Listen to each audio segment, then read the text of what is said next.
vi tager fra stolen og over på bordet. Klik og godbid. Yeah, du er dygtig, det. Kan du have de der?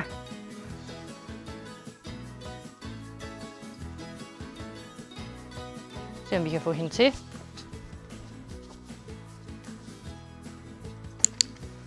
Klik og godbid.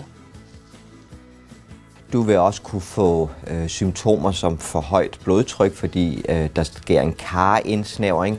Der kan ske indsnævring i bronkierne i lungedelene, så vi faktisk får en masse luftvejssygdomme. Ikke desto mindre så er det at aflede en ordentlig tissetår op af noget en helt naturlig adfærd for en kat. At strente er noget, der ligger til de fertile katte især, og det er en måde for dem at sende de her usynlige e-mails til andre katte. Her har jeg været, jeg er i løbetid, hey hankat, kig lige forbi. Eller det kan være, her har jeg været, jeg er en stor, farlig, barsk hankat, og du våger bare at komme herind, hvor jeg bor.